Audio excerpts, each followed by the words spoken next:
Jadi hasil pertemuan dari perwakilan aksi 179 2017 September 2025 ini, ya, kami dari para peserta aksi ada 10 perwakilan yang masuk, termasuk dari kurir online. Di sini ada asimilasi selain dari Garda Indonesia juga, dan dari komunitas-komunitas maupun aliansi-aliansi yang bergabung pada hari ini.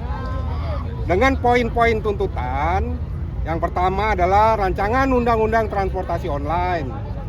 Nah, itu diakomodir oleh DPR RI, dalam hal ini Komisi 5. Dan semua ini untuk mengisi kekosongan atau namanya rancangan undang-undang ini kan butuh waktu lama.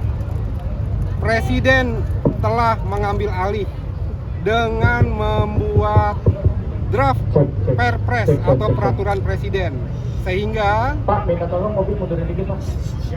Sehingga mengenai perlindungan ataupun kepastian hukum bagi ojek online ini memiliki kekuatan setara undang-undang dengan adanya Perpres yang akan disampaikan oleh presiden langsung. Nah, mengenai tuntutan kedua nih, tuntutan kedua adalah biaya potongan aplikasi atau bagi hasil. Bagi hasil sudah disetujui oleh DPR RI maupun pemerintah dan negara bahwa untuk ojek online sebesar 90%. Alhamdulillah. Dan untuk perusahaan aplikasi maksimal 10%. Dan itu akan diatur dalam peraturan presiden. Sehingga peraturan-peraturan yang ada di luar peraturan presiden itu gugur.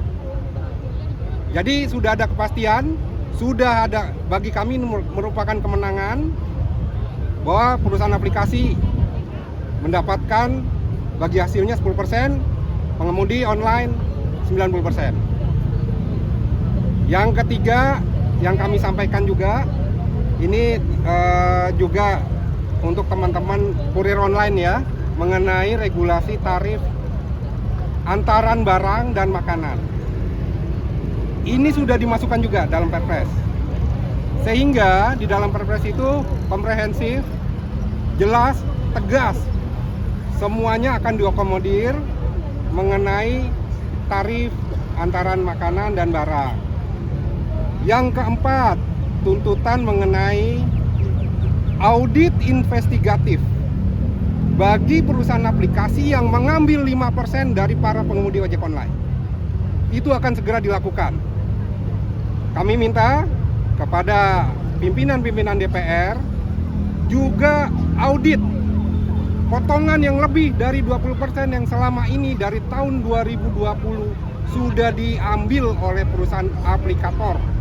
Jadi tidak hanya 5% yang tercantum dalam regulasi, namun lebih dari 20%, sampai ada yang 30%, 40%, bahkan hampir 50%, itu harus diaudit semua perusahaan aplikasi. Apabila ada terbukti penyimpangan, pengambilan, pengutipan, atau pungutan yang tidak sesuai regulasi, itu merupakan pungutan liar yang harus diselesaikan mekanismenya secara hukum oleh negara maupun oleh perusahaan aplikasi tersebut sendiri. Yang kelima, mengenai adanya program-program yang merugikan para pengemudi ojek online, seperti adanya aceng, slot, multi order, dan member maupun program-program lainnya, itu semua akan dihilangkan. Jadi kembali semua kepada tarif reguler yang ada pada saat ini sambil menunggu adanya Perpres. Jadi harus hilang semuanya. Memang akan butuh waktu, namun setidaknya hari ini sudah ada jawaban pasti dan tegas bahwa dalam waktu dekat ini sudah ada kepastian hukum bagi para pengemudi online di seluruh Indonesia. Pak, tadi kan sempat Untuk pertemuan pada hari ini, kami bertemu dengan Wakil Ketua DPR RI Pak Saad Mustafa, Pak Cucun, dan juga Ketua Komisi 5 Pak Lasarus, maupun